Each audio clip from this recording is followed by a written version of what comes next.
Alpha Omega.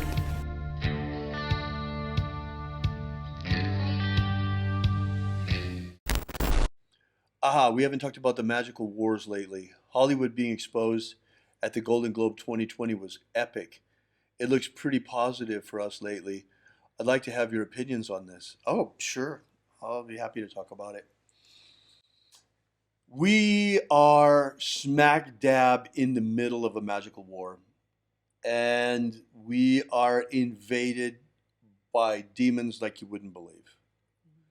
They have been pouring through, and they've got a foothold here. Okay, take for example, I mean, this is like classic. I've been telling people for this for months and months and months at our morning rituals. We're invaded by demons. Many of our leaders, politically, industrially, uh, even spiritually, all of these leaders, not all of them, but many of them are demon possessed Yes. and are being motivated and moved by these demons without even realizing it. They're not completely unaware of it. But right now, there's an incredibly great example of this.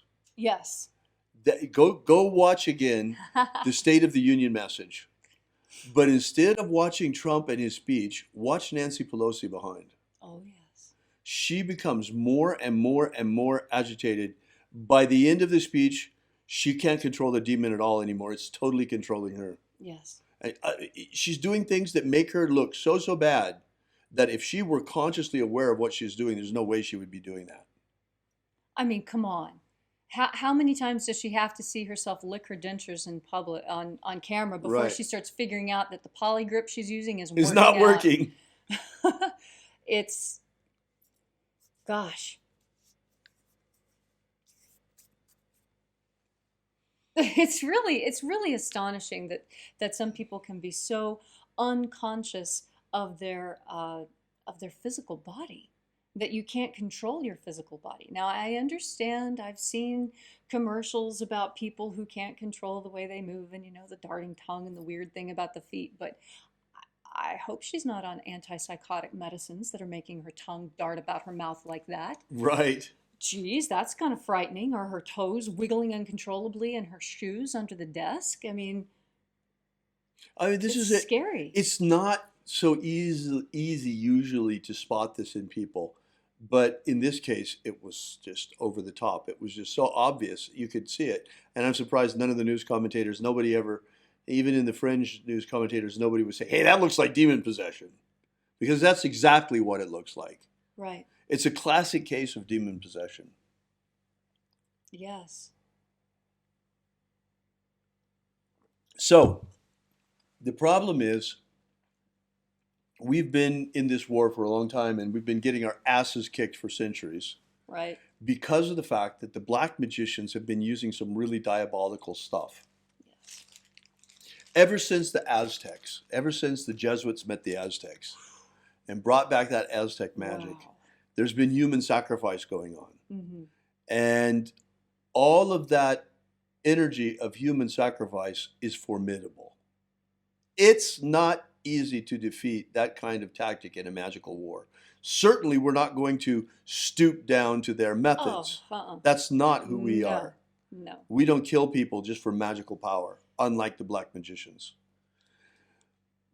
But what's very interesting, it was just a theory a couple of years ago, but it sure looked like the best way to counter the power of demons is with the power of the greatest exorcist who ever lived, Jesus of Nazareth. Yes. So that's why we chose specifically this magic, and it's one of the reasons we chose specifically this magic, and have been using it to establish human freedom worldwide. In this way, we are not fighting against the black magicians. We're not fighting against the energy of human sacrifice that they're throwing at us. Right. But instead, we're using the energy of the sun itself, Yes. the God force energy streaming from the sunrise every morning to free humanity. That's a huge energy. The energy of sunrise, harnessed using the magic of Jesus, is strong enough to defeat the human sacrifice of the black magicians. And that's why we're at this turning point. Yes. For the first time in centuries, we're winning, folks. We are winning this war. We're kicking their butts instead of the other way around for a change. And we see that all over the place. And another thing is that, another thing that we have noticed is that everything that we have asked for in the morning rituals has happened. Yes. Every single thing. Yes. It's almost spooky. We're very careful with what we ask. We're very careful what we ask. Oh, thank you so much, Irene. She says, you guys so rock. Golden Dawn will win. Thank you. That's so sweet. It's not just the Golden Dawn. We have powerful, powerful allies. There are Christian prayer warriors across the nation that are praying for the freedom of our country and the success of our country, and that things will go well. But we're doing the best that we can too. We were talking about it this morning. I was asked by Leo Zagami online. You may have seen the figure, the episode. He asked me, "Well, is prayer not enough? Why magic?" Right. Of course, prayer is great, but that's like asking, "Isn't the infantry enough? Why do we need an air force?" Right. Because really, that's where the magic of Jesus does come in, because it's the magic of the angels, of the legions of angels that he commanded. Yes. And they're here. They come every morning. Every single day they're here. We live in the presence of those angels all the time here at Columenge. They come and they go constantly. And we're in communication with them. So yeah, the Christian prayer warriors, they're the infantry. We're the Air Force. When they get pinned down, that's why we need good intel. We need to know what's happening where and when our magic is most effective. That's right. So we can act to help. In the moment. And luckily, we've been given really, really good intel lately. And we've been very, very effective because of it. And we finally got enough power to overcome the energy that the black magicians keep throwing at us. Yes. That's the best news. Right. It's incredible. I mean, go look and watch the movie They Live. Yes. It's a good one. We tried in our last video to include a short section of it, and they copyright struck us immediately and slammed the video down off of Facebook like you wouldn't believe. But yeah, take a look at They Live. It's very, very interesting because that's kind of similar to what we've got. We have these demon-possessed people that are walking among us looking like normal folks. When they're not. Right. There's very, very little of them that is left. In some of these people, there's only the demon left. And you can really see it in those people. And some of these people, most of the time, they have the demon under control. But in extreme circumstances, like what happened the other night with Nancy Pelosi was not in control at all. The demon was in control of her. Absolutely. She was being ridden right there in front of us. Right. Now that's something that's very different too. This concept of being ridden actually has no place in high magic. Right. This is a voodoo concept, folks. The voodoo practitioners use magical methods in order to be ridden by the lower, where they lose control completely and the lower are just manipulating them. They become totally the instrument of the lower. Right. Well, the Golden Dawn actually prohibits this. Yes, specifically. Specifically, that we swear not to put ourselves in such a passive state that one will lose the power of their will in the moment. So they were thinking more about mesmer and that sort of thing at the time. Right, right. But it fits very well with the voodoo craze that's going on. Was going on. Was going on in Wicca, especially. Yes, especially in Wicca. Yeah. And it's really because they have this concept in Wicca of drawing down the moon and drawing down the power of the goddess and the god. Well, that's fine if what you're doing is using a technique like the Assumption of God forms in the Golden Dawn. And then at the end of it, you take them back off. But these people putting on these God forms and never taking them off, and they're doing it not like we do, interacting with the God forms, but they're doing it like the voodoo practitioners do, allowing themselves to be ridden. Yes. Causing all kinds of problems. Yes. And it's really leaking out into Wicca and causing problems because They don't understand that, and I'm going to let a little secret slip. Almost all the founders of Wicca were Golden Dawn practitioners.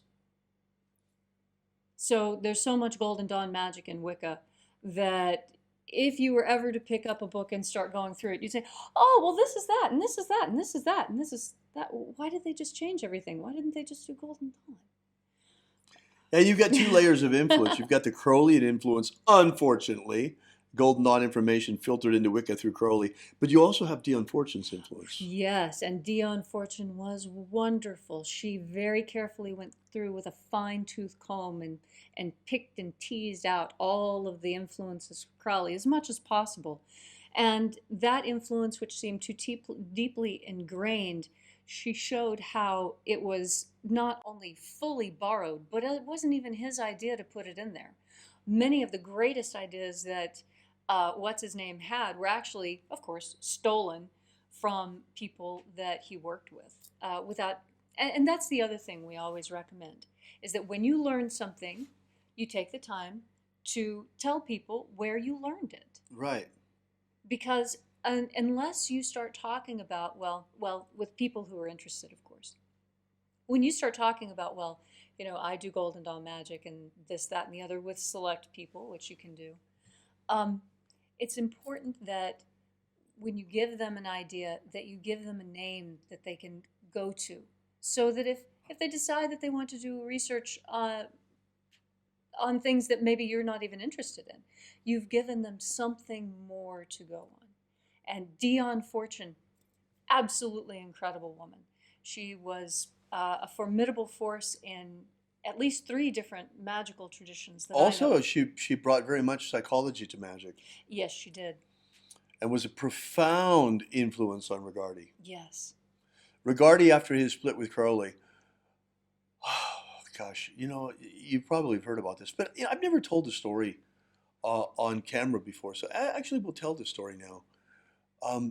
Israel Rigardi, as a very young man, went to become the personal secretary of Aleister Crowley. And while he was there, of course, he wound up getting raped by Crowley, and a whole lot of things happened, and wound up with Stockholm Syndrome. And by the time, like so many people in sadomasochistic relationships. Oh, yes. And then at the end, when the whole thing, Crowley basically threw him out on his ass. He just had enough of him, and see you later, goodbye, whatever you're going to do, I don't care. Right. And after that, Rigardi was crushed. And he spent about 6 months recuperating in the home of Dion Fortune.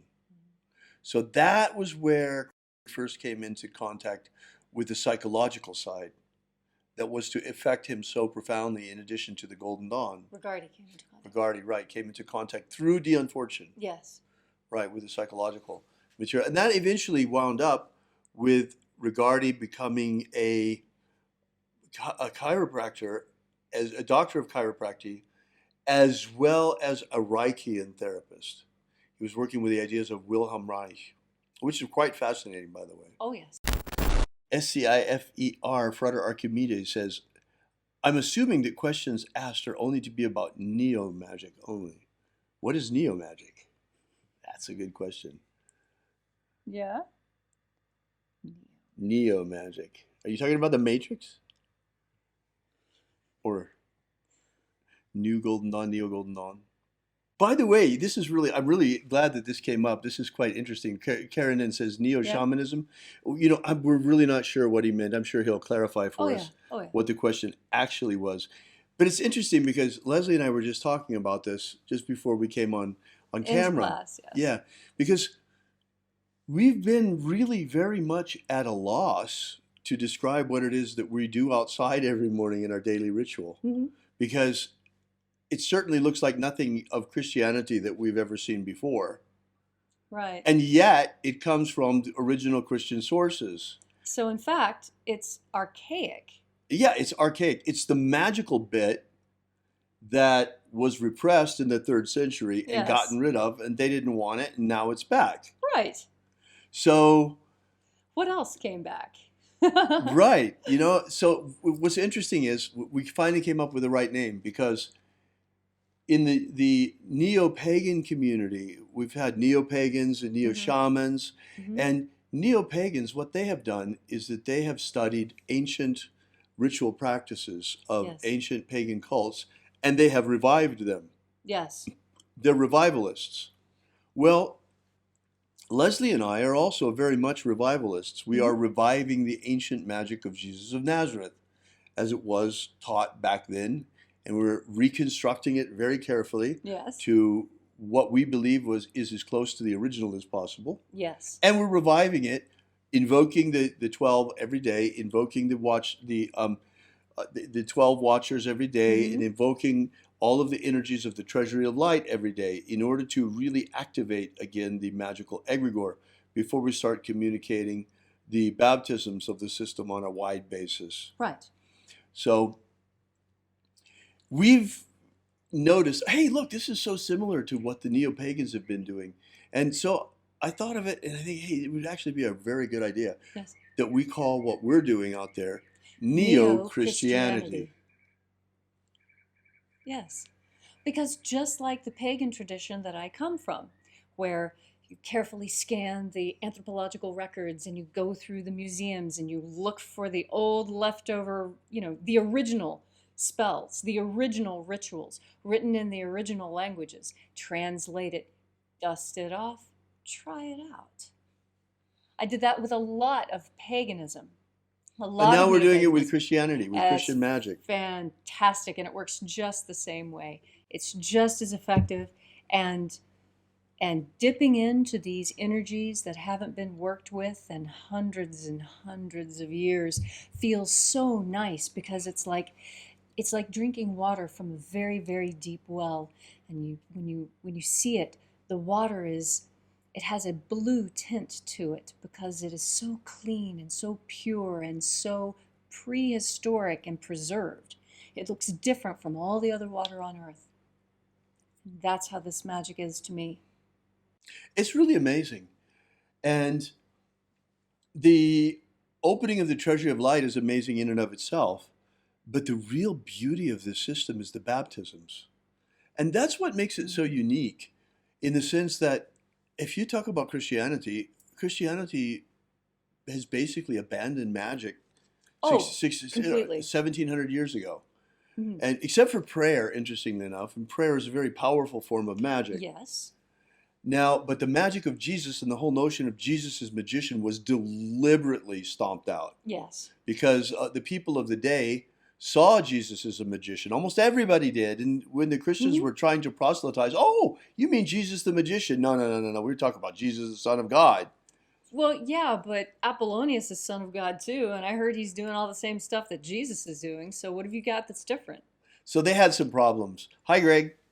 Hi. Neo-Judaism, Greg says. Good idea. Yeah. Okay, Neo.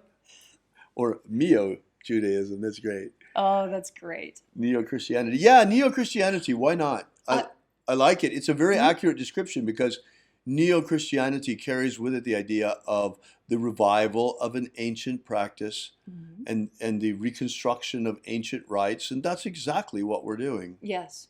Yes, it is. And it needs to be done.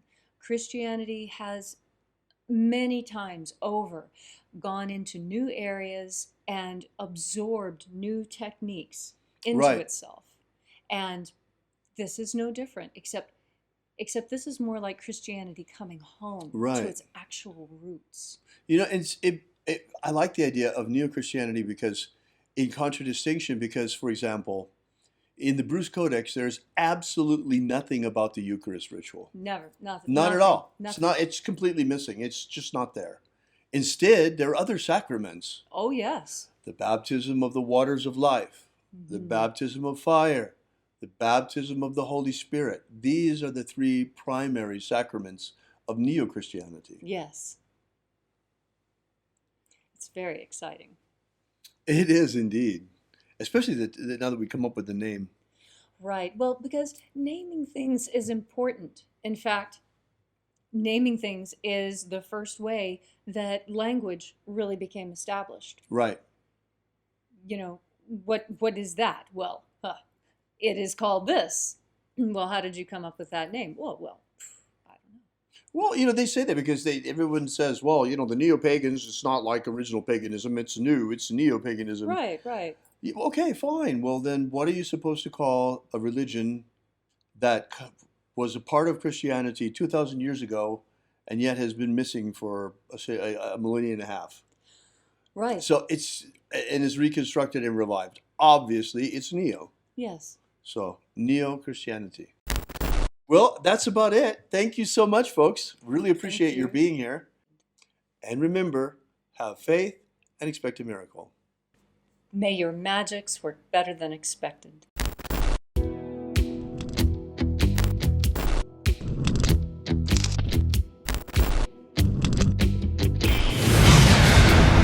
Yesterday we released this brand new ebook, Was Jesus a Magician? Give you the basic background of the rediscovery of the lost books of Yahweh, how it happened, why they were repressed, why it is that the magic of Jesus was nearly destroyed and wiped from the face of the earth, and the miracle by which it survived, how we only have one precious manuscript of this ancient knowledge, and that's truly all there is left. Well, maybe in the Vatican they have it, but they're not about to give us that to fill in the little gaps that we've found. So be sure to make sure you download this. You don't want to miss this. You can get it for free for now at thesecretsofjesus.com. Thesecretsofjesus.com. Are you familiar with the Rosicrucian with what's his name? He's popular in the States. He's the president or the Emperor. Imperator. The president. Emperor. Imperator. From the Golden Dawn. What's his name? Oh. David Griffin holds this position as Emperor. Imperator.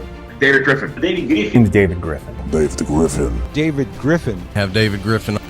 I saw an email yesterday that he sent out about, there's a magical war going on. The Mage War. Demons of the infernal realm. All of them. There is really a magical war going on. The Mage War. There is a guy called David Griffin who is heading all these magicians. David Griffin is S.L. McGregor Mather's present successor. David Griffin. David Griffin. David Griffin. David Griffin. I'm Golden Dawn Imperator David Griffin. David Griffin. David Griffin. David Griffin. David Griffin. Now David Griffin. There's a magical war going on. So there is really a magical war going on. Alpha Omega.